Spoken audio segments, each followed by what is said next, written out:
All right, everybody.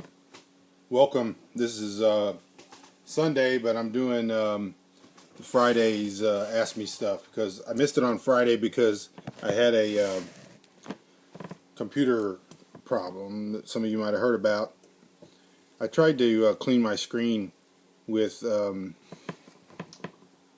this lens cleaner and obviously wasn't smart enough to know that you should spray this on a towel and then wipe the screen. And I zapped a laptop screen and ended up, because I had to do work, I ended up having to go buy a new cheap little laptop. This one here. It's kind of cool. It was fairly cheap. It's got touch screen and stuff, so you can do whatnot with it. All right, so this is the Q&A portion. I do want to do some stuff on my desk. I have a blue squeezy brain here that I can squeeze. It's a brain that I can squeeze. And I have this because I always get these questions like, how is your life different? It would be easier for me to tell you how my life, the things that are the same, because there's so few.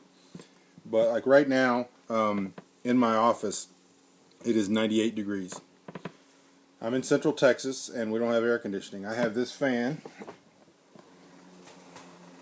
that blows on. It's a Ryobi, runs off a battery. Just like my whole existence here is running off batteries in my solar system.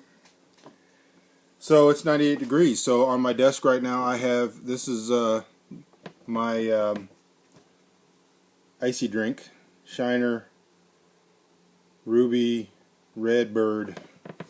And I just opened this, first one of the day, so don't start spreading rumors.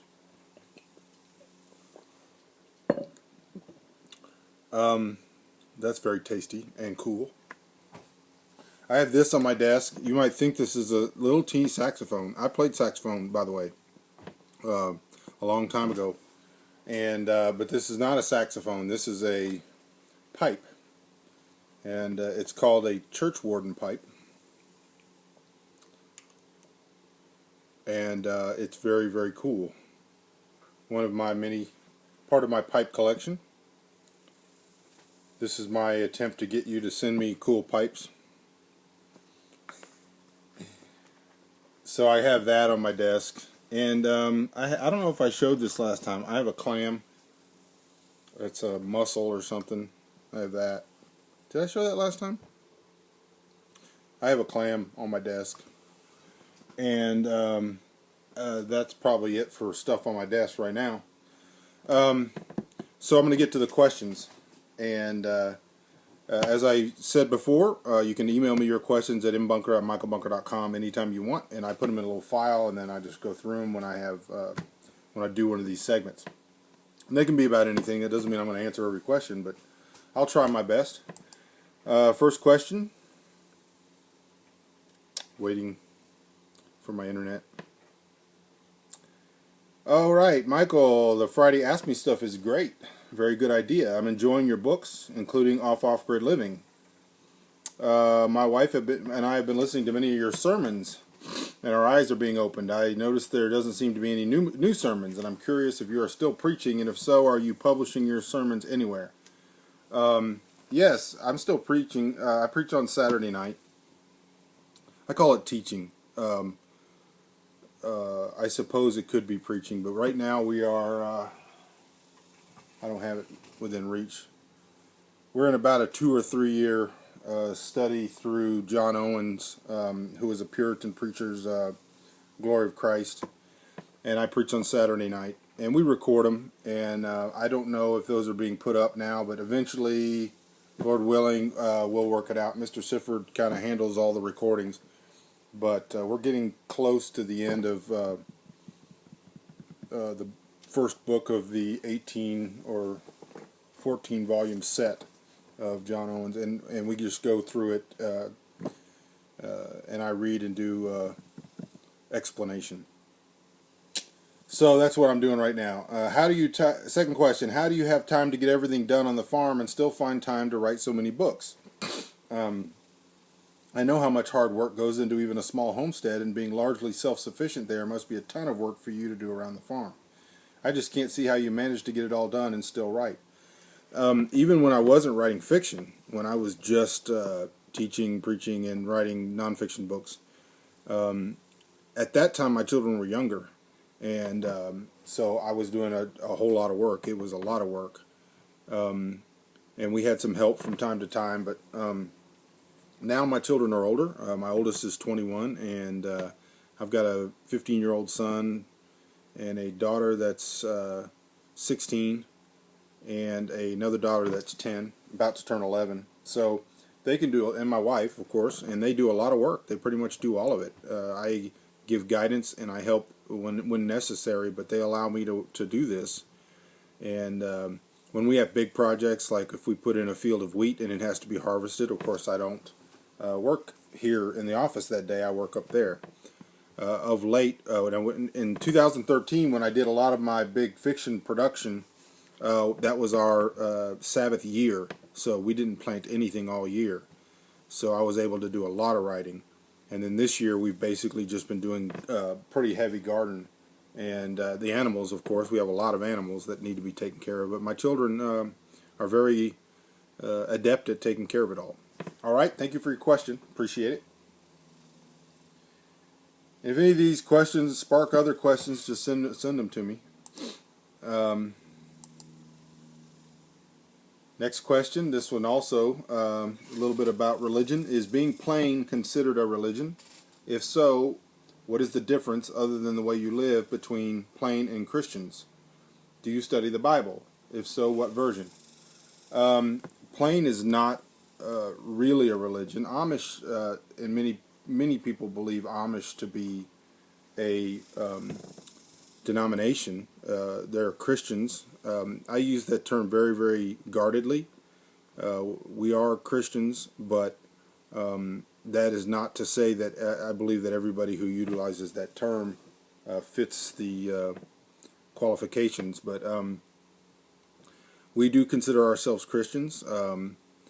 We are basically, if you were looking for some kind of pigeonhole, we are Sovereign Grace Baptist, old school.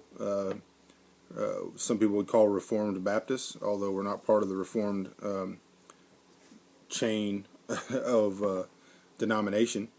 But we are Christians. My statement of faith is perfectly in line with the London Baptist Confession of 1689 or the Westminster Confession for the most part.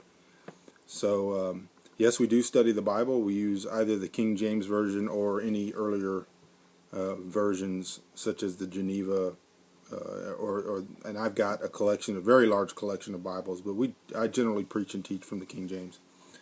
All right, thanks for the question. Next one. In your humble opinion, what variety of donut is the best and why?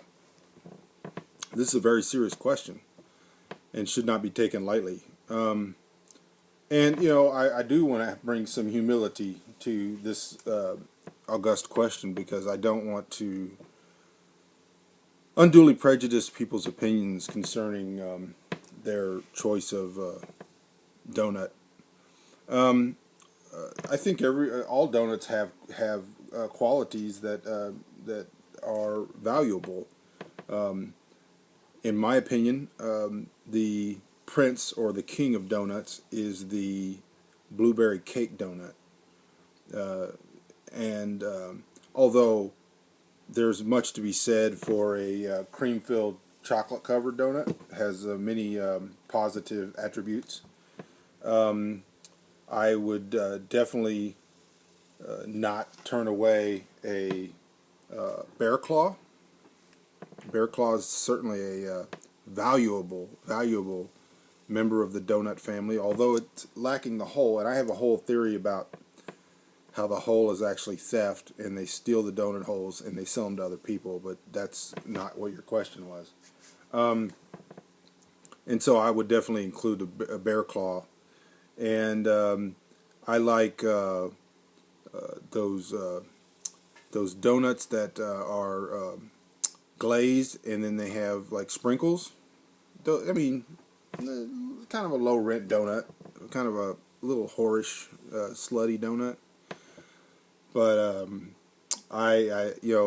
if I just had to go in there and pick a donut based on its overall attributes, I usually order a blueberry cake donut because it's blueberry and it's cake and it's a donut, and pretty much hard to beat that combination of things.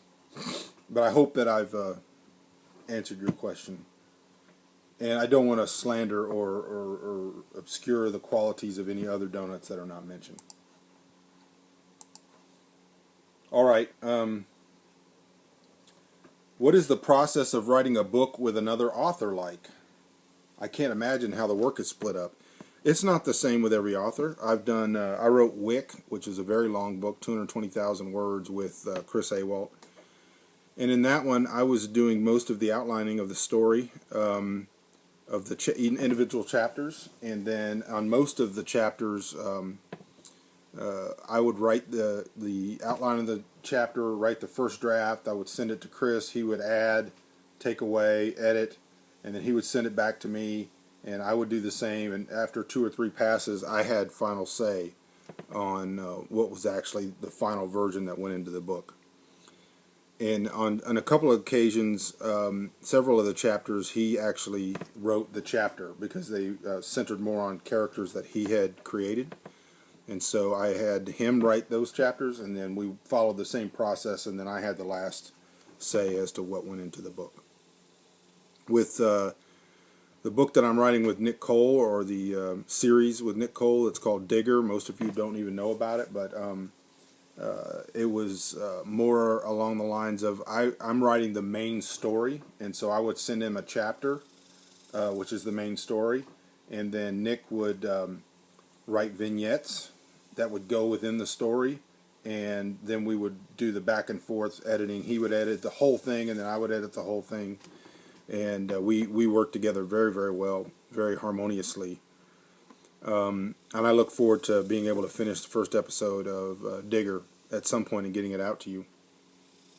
And then I wrote Legendarium with Kevin D. Summers, which was an awesome experience, and much like that, except Kevin, with the process that we do for the Bombo Dawson books, the other author actually writes the first draft, which would be up to 20,000 or 30,000, actually 20,000 words in the first draft. And then I go in and I do a full rewrite, adding things and taking things away. And then they get it back for a rewrite, and then I get final rewrite. And so that's the process we did with Legendarium, and it was awesome. And we worked, Kevin and I worked really well together. And so I have a few other projects going. I've got a nonfiction project I'm going to be working on with Tim Grahl. I've got 2 or 3 more Bombo Dawson stories. Another one, Legendarium 2 with Kevin G. Summers. Working on one with Lyndon Perry, who's a great author I look forward to working with. And then I'm going to be doing a Bombo Dawson story with Chris Porteau. So all of those I'm really looking forward to doing. All right.